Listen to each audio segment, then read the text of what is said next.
Hello and welcome to episode 229 of the Money to the Masses podcast with your resident expert as always, Damien Fee, and me, Andy Leaks. Damien, how you doing? I'm good. I'm much better than I was this time last week because it's been really touching. So many people wrote in during the last week giving me, I don't know if the word is condolences or reaching out. Support, maybe. Support, that's the better word, about the scam, the ongoing scam saga that I'm having with my children's savings accounts. Now, I am going to put this on the podcast at some point. I know a lot of you are thinking, what's happened, what's been going on. I've had people write in, I've had people who I've met who've asked. I will relay or reveal the full story at some point in the future, and the reason I'm not doing it now, because as I say, it's still ongoing. I mean, there's like police investigations and all sorts going on, so I'm going to, when we've got to the conclusion, that's when we can talk about it and the lessons learned, etc. But safe to say that mentally I'm a far happier place than I was last week. Mood wise, I'm not as grumpy. But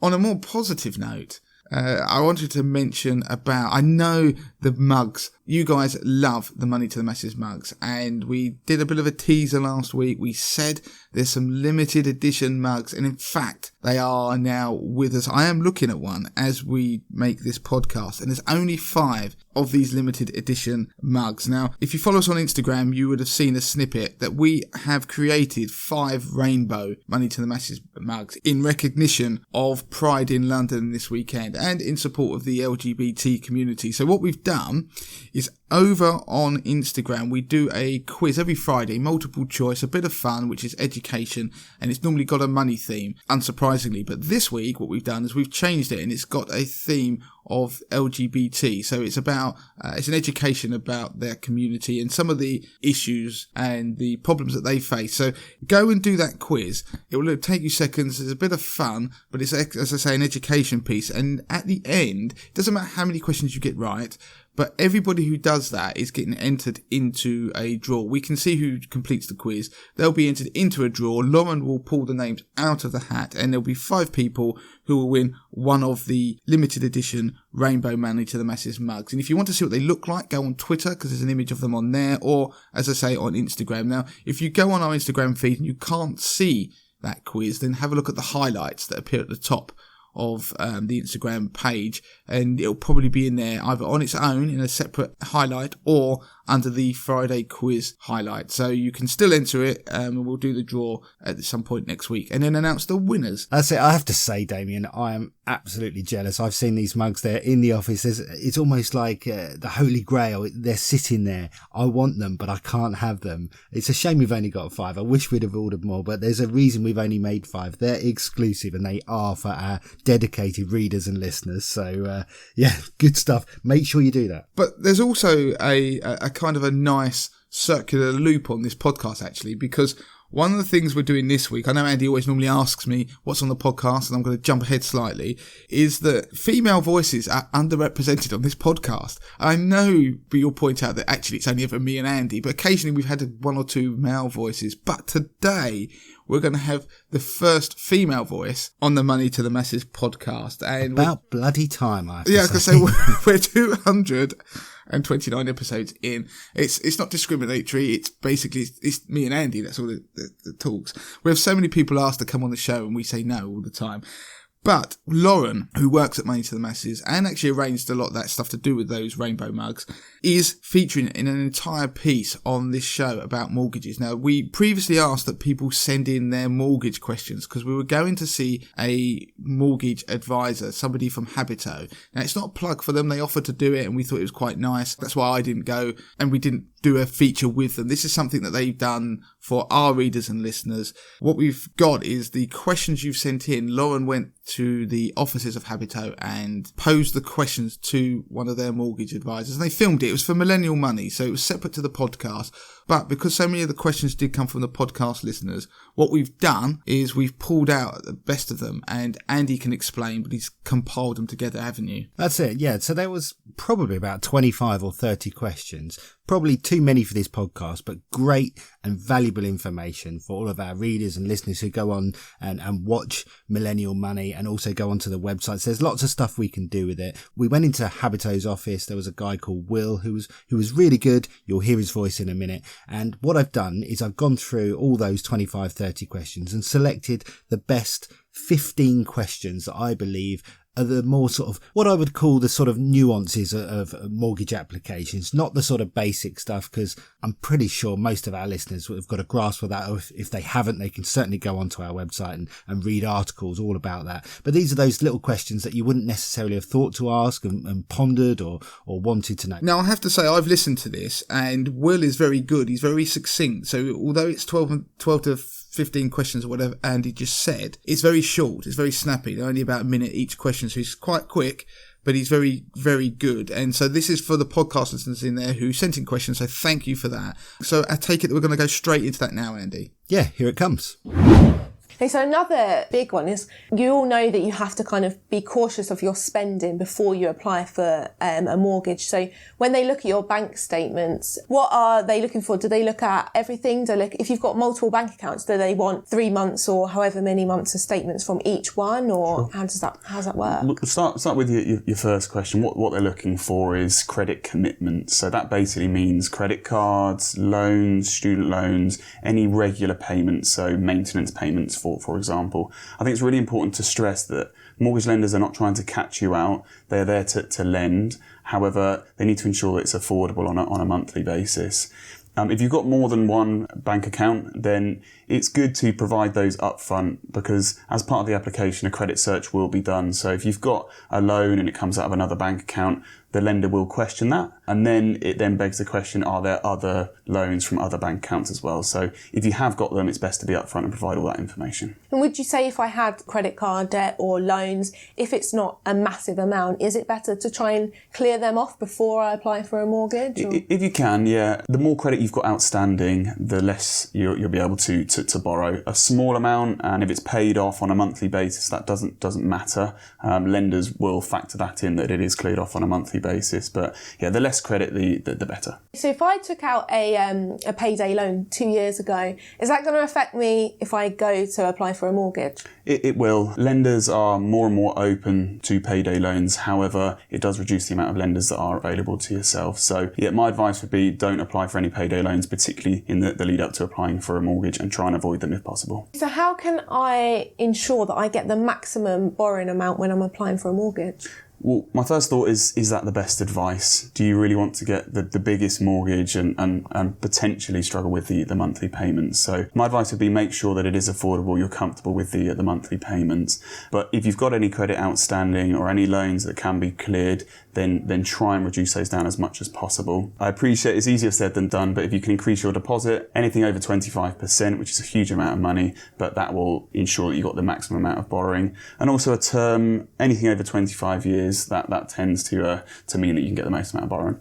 However, there are a couple of schemes out there. Help to Buy is one, and also shared ownership. Help to Buy, you can get an equity loan from the government, which you can put towards your deposit, and then you get the mortgage for the remainder. So that can enable you to buy a slightly bigger property. And shared ownership, slightly different concepts, but you only buy part of the property, and then you rent the other part of the property. So another way you can get a slightly bigger property. So how do I decide the best mortgage term to apply for? I'd always recommend the shortest possible term. Let's be honest, no one really wants a mortgage, they want the property, so the quicker you can get it paid off, the better. But I can't stress it enough, it needs to be affordable. If you want to go for a 40-year term or a 35-year term, because that fits in with your requirements now, then yeah, go for it. One thing I do want to mention is that any terms over 35 years, it would restrict the amount of lenders that are available for yourself. So Halifax, Santander, they will offer 40-year terms at the moment, but it's not all lenders. And would you say as well, if I took out a 30-year term mortgage, 5 years down the line, I thought, actually,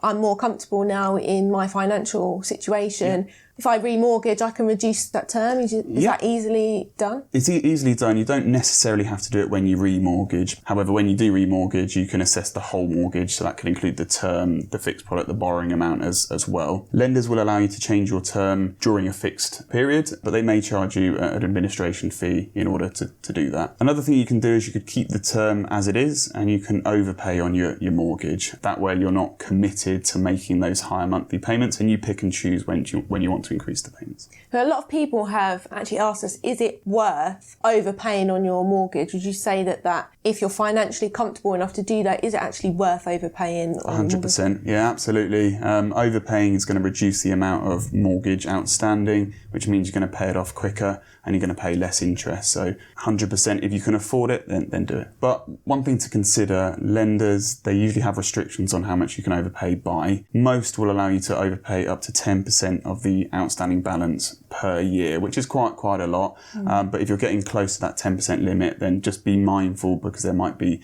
early repayment charges which are applied for those overpayments. When you get to the standard variable rate, you can overpay as much as you like without any early repayment charges. So how do I go about accessing money that I've got in my property if I wanted to do home improvements? So if you're tied in with your current lender, then I would suggest speaking to that lender. They can provide something called a further advance, which is essentially an additional loan which is secured against your property, like a mortgage. It will be on a separate rate. However, you can take out as much or as little as you need, subject to their affordability checks. If you're out of your deal, so you're on the standard variable rate, then you could apply to another lender, and you could take out what you need, assuming you've got enough equity in the property, and that's the difference between the mortgage balance and your property value. But always consider, do you need to take it out as a mortgage? Would a personal loan be better? That's not secured against your property. So it's factoring how much money you need and what is best for your circumstances at the time. So are there any ways of increasing the lending levels without increasing your income? There are. So if you've got credit outstanding, so any loans or credit cards, if you can pay those down, that will increase how much you can borrow. There is the obvious one of increasing the size of your deposit. Not only will that allow you to buy a bigger property, but because it's slightly lower risk from a lender's point of view, they're happy to lend a little bit more. Okay, so what are the different repayment methods available? Okay, so you've got capital and interest repayment, paying off the capital and the interest, and at the end of the term, your mortgage is fully repaid. You've got interest only, where, again, as the name suggests, you're only paying the interest, so at the end of the mortgage term, you need to have a suitable means of repaying that capital, or you can have a combination of the two, so part capital and interest, and part interest only. Now, when applying for an interest-only mortgage, a lender will ask to see how you intend to repay the capital at the end of the term. So it could be a pension, or it could be an ISA, or the sale of the property. But it's really important to factor in, if you are looking to sell the property at the end of the term, where you're going to live, and have you got enough money to buy another property. And by capital, can you just summarise what you mean by that? Is that the mortgage except from the interest? Yeah, sorry, my apologies. Yes, so it's the amount you're looking to borrow. So if you were buying a property at £100,000 and you're looking to borrow 60, that's the capital, the 60,000. Will I have to pay a mortgage indemnity premium? If I do, what is this and how much is it? Okay, in short, no. Mortgage indemnity premiums, they are often referred to as higher lending charges, and it was a charge that was applied for borrowing over 90%. However, they don't exist any longer, so you wouldn't need to pay it. Sometimes lenders do apply them, but they will pay for that. And effectively, it's an insurance premium should the borrower not be able to service the mortgage and pay it back. So if they lost their job, for example, they've got a bit of an insurance premium to support that. So we've received quite a lot of questions from older people who are nearing retirement age or already retired, and they wanted to know how it works for them in regards to getting a mortgage with a shorter mortgage term, and then obviously how it goes about with borrowing, because most of them aren't receiving an income now except for their pension. Fine. Well, lenders are becoming more and more open to this as people are living longer. You can, if you say you're going to work till age 75, lenders are generally happy with that, assuming the job is, you're able to do that within that job. So if it's a very physically demanding job, then it's unlikely they'll be happy with it. If it's a more admin-based job, for example, then they are happy with it. If you are in receipt of a pension, so you're currently receiving a pension, lenders will accept that income as well as they would with someone that's employed. So there are plenty of options available, and some lenders will allow you to go up to age 80 and beyond, and it works in exactly the same way as if you were employed. Okay, so as a first-time buyer looking to get a mortgage, what advice would you give if they wanted to get a buy-to-let mortgage? Well, it is possible. However, not all lenders will allow a first-time buyer to get a buy-to-let mortgage. The reason for it is that lenders fear that they may buy that property not to rent out, but to actually live in them themselves. So it is possible, but there are less lenders that are open to that. So is it easier for you to get a buy-to-let mortgage over a standard mortgage? Not necessarily. Buy-to-lets, they require a larger deposit, minimum 15% deposit, whereas a residential mortgage you can get with a 5% deposit. So you would need a bigger deposit to start with. The way they are assessed is based on rental. So how much rental could you get from the property as opposed to earned income. So they're not necessarily as easy, they're just assessed in a slightly different way. And if I was a first-time buyer buying a buy-to-let property, does the subsidised stamp duty work the same? So it's on second properties, so irrespective of whether it's a buy-to-let or a residential, it's whether you've got more than one property. Okay, so if I've bought a property on a normal mortgage, lived in it for about 10 years, but then I decide that I want to rent that out because for different circumstances I'm moving away or whatever, how does that work? Do I have to change my mortgage over and let my mortgage company know? Or? Well, both. The first thing I would suggest, if you're tied into a deal, if you were to move to a buy-to-let mortgage, you might have to pay penalties in order to come out of that deal. It's an early repayment charge. So if that is the case, speak to your existing lender and request what's called consent to let. There may be a small admin charge, but you've spoken to your lender, they've given you permission in order to actually let that property out. So most lenders are open to it, particularly, as you said, if you're moving away due to a job, for example. Another thing that you can do, if you've come to the end of your deal, you could do what's called a let-to-buy mortgage. So you're letting out your existing mortgage. You could possibly take some money out of that property to then use as your deposit for the onward purchase. So therefore you end up with your existing property, which is rented out, and then you've then bought a new property for you to live in. One thing I'd always recommend doing is reading your mortgage T's and C's. If you don't have a copy, you can speak to your lender and they'll be able to provide you with that copy, but there are quite serious implications for not adhering to those T's and C's. If you're letting out a property and the lender's not aware of it, they could charge you retrospective interest. The worst case scenario is they could repossess that property. Okay, so how does that work for things like Airbnbs? Because obviously most of the time you're actually living in your home, but every now and then throughout the summer you might let it out. So how does it work in that sense? A lot of lenders don't tend to like Airbnb setup. So again, read the T's and C's, make sure your lender is comfortable. If in doubt, give them a call. But most lenders aren't too comfortable with Airbnb. Yeah, so the underlying thing is whatever you're planning to do to cover yourself, let your lender know what you're doing. Absolutely, yeah. So with the Help to Buy scheme, if you buy that to live in the house, but then later on you decide that you want to rent out that property, are you able to rent out the property because you've bought it through the Help to Buy scheme? In short, no, you're not allowed to rent out the property. It's primarily for residential purposes, so for yourself to live in that property. You can often rent out a room, but you need to let your lender know and let the Help to Buy agent know as well what your intentions are.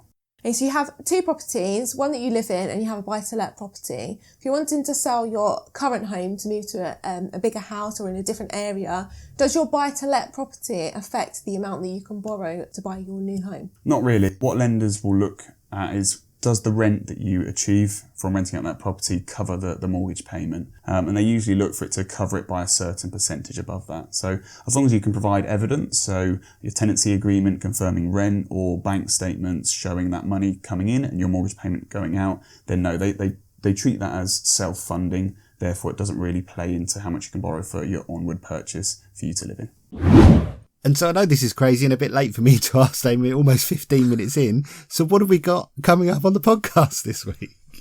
We really are changing things up today because I've just realised, like you said, we haven't said what's on the podcast. Now, rather oddly, I know one of the pieces, but I don't really know the second piece that's going to come up because Andy's had a free rein on what to do with this, haven't you, Andy? Because he's been inspired. It's to do with money saving. It's to do with Andy sorting out his car to much sort of hilarity in the office. But the first piece I'm going to do the piece I'm doing is investing. Now, I did a whole piece around active versus passive investing. It's a very different take from what you've heard before. Normally people say it's a binary choice. I did some research for 80/20 investor members, and what I've shown it's not a binary choice. And sometimes active managers do actually outperform passives on a sort of typical basis, on average. So I'm going to explore that a bit for podcast listeners. And Andy, what's the last piece? And so my piece is going to be it's a money saving tip, really. It's something that happened to me this week where I managed to save money by doing something myself. So it's a few tips on being able to have the confidence to go ahead and research something, and rather than pay the professionals a load of money to do it, how to do it yourself. Yeah, I like this. I was actually very impressed with this from Andy. So I'll jump straight into the investment piece. Now, on 80/20 Investor, as I said, I do lots of different research pieces, and typically I'll do 2 a month because they're very time consuming. And what I do is I look at something that tries to give a lesson, something you can take away and use when you are investing and running your own money. And one of the pieces, there was 2 pieces actually that were done this week. One was about how often you should review your portfolio, looking at it in terms of switching funds and the impact of the frequency in which you do it, say monthly, 3 monthly, 6 monthly, annually. The other piece was about actives versus passives. Now, there's a lot of debate about active funds underperform passive funds over the long term. And I mean, the whole Neil Woodford saga has given more ammo to that argument. And as I point out in these podcasts, those arguments are always built upon one key assumption, that you buy and hold whatever the investment type is, whether it's an active fund or a passive fund, forever or for a long time. And of course, you don't need to do that, so you can move. And I'm always saying to people, you buy what's working. If it's an active solution or a passive solution, we don't really care. Buy and hold for the long term, you may, in most instances, be better off investing with a passive. And that's what I wanted to try and explore a bit more with this piece. So what I did is I looked at 9 key sectors, key equity sectors from the unit trust universe, and they included UK equities, global equities, Chinese equities, European, North American, UK smaller, emerging markets. So it was a whole range. I wanted to see, can active managers really make a difference and occasionally outperform passives? But I suppose I should just quickly mention, for anybody who doesn't understand, an active fund is one that's run by a fund manager. So someone like a Neil Woodford, who is going to pick and invest in things because he thinks they're going to outperform. I say he, can be a she. There are actually quite a few very good female fund managers, whereas a passive solution is just normally a tracker, so they'll just follow an index, and it's done by computers. So they're 2 different styles. When I hear about fund managers, is it just one guy sitting in the back of an office that has complete control over everything, or has he got a team of analysts and people looking at things? Is it just one person? No, it's a team of analysts, like you suggest, Andy. The analysts can be around the world. The team doesn't have to be in one office, so there's quite a lot of people. If you look at, unfortunately, it's a good illustration that Neil Woodford's having trouble now, and he's having to make redundancies. And according to the press, there are, I think he employed about 60 people. So you can see the size of the teams. It's not just one person, one man or woman. So in the research piece, I went and looked at relative performance. So what I mean by that, if you chart absolute performance, so you put let's say the FTSE All Share Index against the average UK equity fund performance over the long term, then it doesn't always give you the nuance of what's going on, because the lines will slowly sort of follow each other or diverge. But what you want to see is, how do they perform relative to each other? And so what I did, you can rebase a chart. So therefore, you have the performance of just the active funds versus those of passives. So it's just like, if the line's going up, then they're outperforming. If it's falling, then they're underperforming, if that makes sense. So you can get a very quick snapshot to see how they are doing. Now, I won't go into how I worked it all out and the nuances of it. For 80/20 investor members, it's all there. There's a lot of work that went into it. So if you want to see the full thing and the full findings, then feel free to take out a free trial of 80/20 investor. But I want to give you one good and one bad that came out of that piece of research. So what I found is, when I was looking at that there are times that active funds will outperform passive solutions, and it does depend on where the people invest, and it does depend on what they invest in, so what the fund managers do, whether they're likely to actually outperform in the long term. And it isn't just like a one snapshot. Like, I looked at a 20-year period, so the beginning to the end. I was looking throughout the period to see how they performed. And the general rule of thumb is jack of all trades, master of none. So that phrase, my mum used to say that all the time. I mean, she always always coming up with these phrases.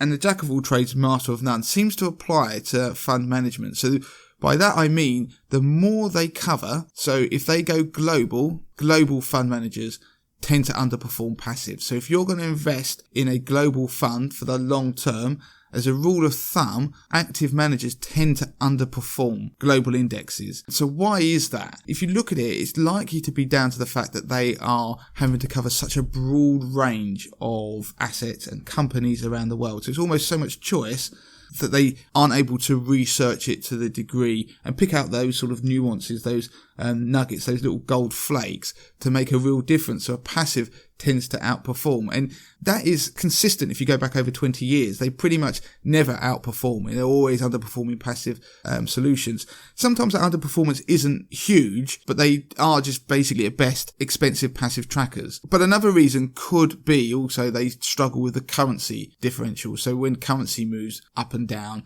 they trying to negate some of that costs money, and that can obviously detract from performance. So one bad is certainly global funds, and I'll add another one into that, emerging markets as well. As a group, they tend to struggle, which surprised me to a certain extent, because that's where you think they could go and add some real value, to go and find those companies that are being missed by the big global trackers and indices. So, but if you go down more nuanced, that seems to be where active fund management pays off. Now, there was one sector which I'm not going to give away in particular, where active fund managers absolutely smashed passives out the park, which I was again surprised at. But again, if you think of this rule I'm saying, jack of all trades, master of none, you might start to guess where it could have been.